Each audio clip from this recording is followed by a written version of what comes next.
బెల్లుగూడలో bumper offer 3,75,00,000 G+2 4 BHK villa కొనండి. నెలకు 1,00,000 rent guarantee. Terms and conditions apply. నమస్తే, నేను విజయ్. T20 వరల్డ్ కప్ని ఇండియా చాలా సునాయాసంగా న్యూజిలాండ్పై గెలిచింది. అయితే అందరూ మ్యాచ్ ముందు వరకు కూడా ఒక టెన్షన్ వెంటాడింది. ఎందుకంటే ఇప్పటివరకు జరిగినటువంటి అన్ని మ్యాచ్ల్లో కూడా ఇండియా పోరాడి గెలిచి ఫైనల్ వరకు వచ్చింది. కానీ అందరికీ అనేక రకాల అనుమానాలు ఉన్న ఒక జ్యోతిష్య శాస్త్ర నిపుణులు మాత్రం చాలా పక్కాగా చెప్పారు. ఎందుకంటే భారీ స్కోర్ను కొడతారు, అందులో అభిషేక్ శర్మ తిరిగి ఫామ్లోకి వస్తాడు, అలాగే బుమ్రా దాదాపు 4 వికెట్లు సాధిస్తాడని ఈయన మ్యాచ్కు ముందే చాలా స్పష్టంగా ప్రిడిక్షన్ ఇచ్చారు. అసలు ఆయన ఏం చెప్పారో ఒకసారి ముందుగా విందాం, ఆ తర్వాత ఆ జ్యోతిష్య శాస్త్ర నిపుణుని మీకు పరిచయం చేస్తాను. ఎన్ని రన్స్ కొట్టే ఛాన్స్ ఉందంటారు? మొన్న కొట్టిన దాని మీద ఒక 10 శతాబ్దానికి ఒక్కసారే పుట్టేటటువంటి Bumrah Bumrah more than 4 wickets తీస్తాడు.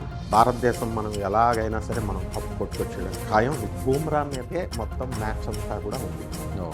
ఎస్, చూసారుగా 300+ రన్స్ కొడతారని ఆయన చెప్పారు. ఆయనతో మాట్లాడదాం. ఆయనే ప్రముఖ జ్యోతిష నిపుణులు ప్రొఫెసర్ సత్యనారాయణ మూర్తి గారు. నమస్తే అండి. నమస్కారం అండి విజయ్ గారు. సో సత్యనారాయణ మూర్తి గారు, మీరు ఎలా ఎక్స్పెక్ట్ చేశారు ఏంటి?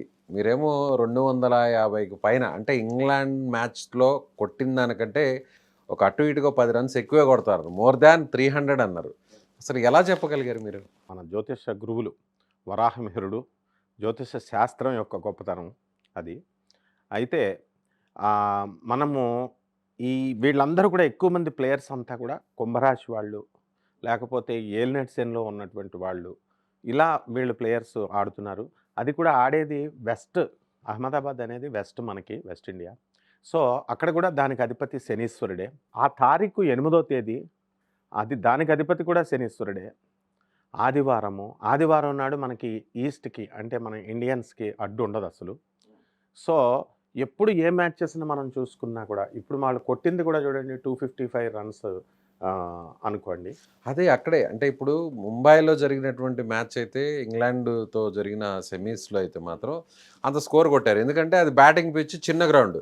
అహ్మదాబాద్లో అసలు అంత కొడతారని మీరు చెప్తే నేనే నమ్మలేదు. సో మీరు చెప్పింది నాకు అప్పుడు నమ్మలేదు, కానీ తీరా మ్యాచ్ జరిగాక ఇండియా ఆడినటువంటి ఆ తీరు తర్వాత నాకు మీరే గుర్తొచ్చారు, చాలామంది వ్యూవర్స్కి మీరే గుర్తొచ్చారు. అయితే శని యొక్క డామినేషన్, శని జగద్గురు. ఆ క్రీడలకి మనకి ఆ లక్కీగా శుక్రుడు మీనరాశిలోకి రావడం, రాహు కుంభరాశిలో ఉండడం, కుజుడు ఇంకా స్కోర్ వచ్చును. అభిషేక్ శర్మ గారు కొంచెం అవుట్ అవ్వడం, కొద్దిగా ఇంకా ఛాన్స్ ఆడి ఉంటే ఇంకా చాలా ఎక్కువ ఉండేది.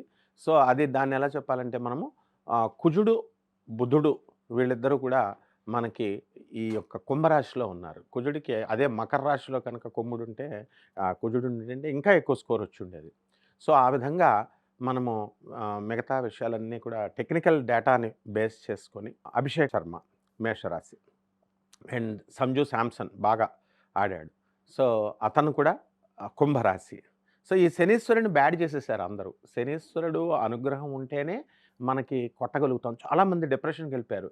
ఏమో కుంభరాశి జరుగుతోంది కాబట్టి మాకు బాగుండదేమో జాతకాల్లో, లేకపోతే ఏలినట్సెన్ జరుగుతోంది.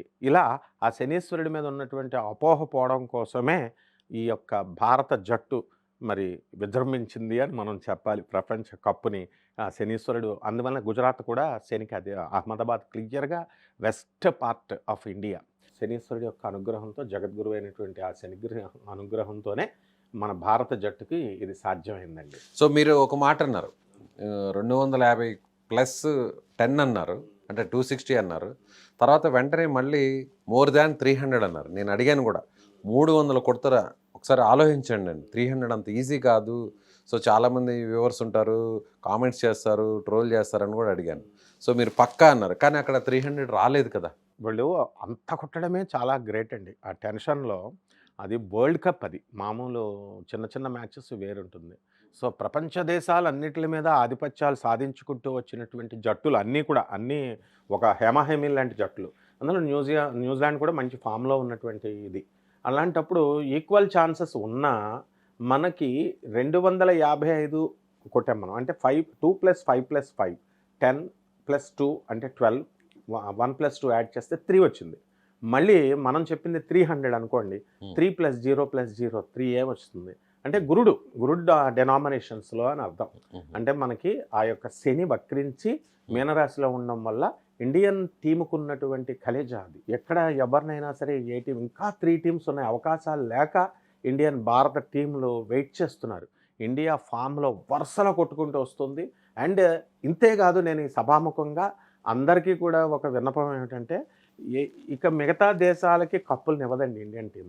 ఇది కూడా మనం నెక్స్ట్ ఇంటర్వ్యూస్లో మనకి నెక్స్ట్ ఇయర్ లో జరిగేటువంటి మెయిన్ వన్డే వరల్డ్ కప్ కూడా మందే అంటారా? మందే. దేనికి కూడా ఎట్టి పరిస్థితుల్లో ఇండియా ఛాన్స్ ఇచ్చే లేదు. ఎందువలంటే ఇండియన్ యువత ఆనాటి సునీల్ గవాస్కర్ దగ్గర నుంచి, కపిల్ దేవ్ దగ్గర నుంచి, గంగూలీ, ధోని, ఇలా మన రోహిత్ శర్మ, వీళ్ళంతా కూడా ఆ తరం నుంచి సూర్యకుమార్ యాదవ్ కెప్టెన్కి అదృష్ట కెప్టెన్. ఇక్కడ ఇతను మనకి జస్ప్రీత్ బూమ్రా ఉన్నంత బూమ్రా విషయాన్ని కూడా ప్రస్తావించాలి. సో మీరు అన్నారు బూమ్రా అనేది జనరేషన్ బౌలరు, సో ఎన్ని వికెట్లు తీస్తాడు బూమ్రా కానీ రాణిస్తే ఖచ్చితంగా మందే విజయం అన్నారు. ఎన్ని వికెట్లు అంటే 4 వికెట్లు అని మీరు చాలా స్పష్టంగా చెప్పారు. సో T20లో 4 ఓవర్స్ వేస్తారు, ఆ 4 ఓవర్స్లో 4 వికెట్స్ తీయడం అనేది చాలా అరుదు. సో ఫస్ట్ టైం 4 వికెట్స్ తీశాడు బూమ్రా. తరానికి ఒక్కళ్ళు పుడతాడు ఇటువంటి వాడని. అందువలన బూమ్రా ఒక మంత్రగాడు. ధూమావతిలాగా బూమ్రా ఉన్నంత వరకు భారతదేశానికి అడ్డు లేదు. ఇప్పుడే కాదు, ఏ మ్యాచ్లో అయినా సరే. అది రాహువు. ఆ రాహువు మనకి 4 నెంబరు. అందువలన ఆ రాహు మన కుంభరాశిలో ఉండడము, ధనుస్సు రాశి వారికి అందరికీ కూడా ఈ యొక్క రాహువు తృతీయ స్థితిగతుడై ఆయన చాలా లాభాలను చేస్తాడు ధనుస్సు రాశి వారికి. అందుకే భారతదేశం కూడా భాక్షరం రాహు క్రీడాకారుడు, క్రీడల్ని ఎంకరేజ్ చేస్తాడు. కాబట్టి భారతదేశం గెలుస్తుంది. ఈ మ్యాచ్ ఒక మ్యాజిక్ అని చెప్పాలి, ఒక లాజిక్ అని చెప్పాలి. అండ్ కష్టపడితే వస్తుందని చాలామంది అనుకుంటారండి. న్యూజిలాండ్ కూడా పాపం హార్డ్ వర్క్ చేసింది, కష్టపడితే వచ్చేది కాదు. లక్, ఫార్చ్యూన్, డెస్టినీ కూడా ఉంటుంది. సో అదే జ్యోతిష శాస్త్రంలో ఉన్నటువంటి గొప్పతనం అనమాట. 4 వికెట్స్ మీరు అన్నట్టుగానే 4 వికెట్స్ హాల్ కూడా సాధించాడు బూమ్రా. మరొక విషయం, అభిషేక్ శర్మ అసలు మ్యాచ్లో ఆడుతాడా లేదా అన్న డౌట్ అందరికీ కొనసాగింది. ఎందుకంటే వరుసగా ఫెయిల్యూర్ అవుతున్నాడు. ఒకే ఒక మ్యాచ్ ఆడాడు జింబాబ్వేతో, ఆ తర్వాత ఏ మ్యాచ్లో కూడా ఆడలేదు, వరుసగా 3 సార్లు డక్అవుట్. మీరు మాత్రం ఖచ్చితంగా అభిషేక్ శర్మ ఆడుతాడని చెప్పారు, అందులో కూడా ఫామ్లోకి వస్తాడని కూడా చెప్పారు. సో అది ఎలా సాధ్యమైంది? కోచ్ ఎవరండి? గౌతమ్ గంభీర్. ఆయన గా గీ శతభిష నక్షత్రం రాహుకు సంబంధించిన వాడు. ఆయన ఎలా వదులుకుంటాడు? మేషరాశి మనవాడు అభిషేక్ శర్మ మేషరాశికి చెందినటువంటి వాడు. సో లాభంలో గౌతమ్ గంభీర్ ఖచ్చితంగా అతను సెలెక్ట్ చేసుకుంటాడు. అందువల్లనే మనకి ఆ యొక్క అతను ఫామ్లోకి రావడము అనేటటువంటిది ఏలినాటి శని. కాబట్టి ఏలినాటి శనిలో జరుగుతున్నటువంటి మేషరాశి వారికి మరి ఈ యొక్క శుక్రుడు విపరీతమైన బలంతో 12వ స్థానంలోకి మీనరాశిలోకి వచ్చేసాడు, ఉచ్చ స్థితిలో ఉన్నాడు. కాబట్టి ఖచ్చితంగా అతను ఫామ్లోకి రాగలుగుతాడని మనం అంచనా వేయగలిగాం. సో మన ఋషులు ఇచ్చినటువంటి ఈ ఆర్ష సంస్కృతి, ప్రాచీన జ్యోతిష శాస్త్రానికి తోడుగా మోడర్న్ ఫిజిక్స్ని కూడా జత చేశాం. ఇప్పుడు ఆ గ్రహాల యొక్క స్పీడ్, ఆ రోజున మీకు విచిత్రం ఏంటంటే అమృత గడియల్లో మ్యాచ్ జరిగింది.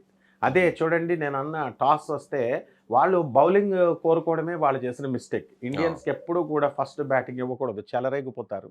ఇండియన్ బ్యాటింగ్లో వెరీ వెరీ స్ట్రాంగ్. కాబట్టి వాళ్ళ గొయ్య వాళ్ళే తవ్వుకున్నట్టుగా వాళ్ళు ఏం చేశారంటే బౌలింగ్కి ఇచ్చుకున్నారు. అండ్ ఫీల్డింగ్లో కూడా వాళ్ళు చాలా స్ట్రాంగ్ అయినప్పటికీ కూడా మనకి ఈ యొక్క ఇండియన్ టాస్ కనుక బ్యాటింగ్ కనుక బ్యాటింగ్ ఫస్ట్ వస్తుంది, వచ్చినట్లయితే విజయం మంది అని చెప్పగలిగాం. సో ఈ యొక్క శుక్రగ్రహం కానీ ఆ రోజు ఉన్నటువంటి అమృత గడియలు 6:52 నుంచి స్టార్ట్ అయింది, 7 గంటల నుంచి 8:30 వరకు. సో ముహూర్త బలం కూడా బ్రహ్మాండంగా ఉంది. అభిజిత్ లగ్నం అనేది ముందొచ్చినా అప్పటికి ఈ యొక్క అమృత గడియల్లో మన వాళ్ళకి ఛాన్స్ వాళ్ళే ఇచ్చేసారు.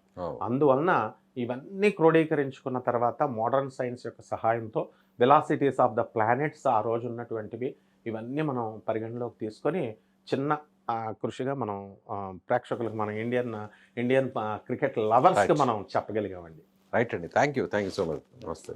సో చూసారుగా, సత్యనారాయణ మూర్తి గారు చాలా కాన్ఫిడెంట్గా చెప్పారు. సో మ్యాచ్కు ముందు కూడా ఇదే కాన్ఫిడెంట్గా చెప్పారు. ఆయన చెప్పినట్టుగా ఆల్మోస్ట్ జరిగింది.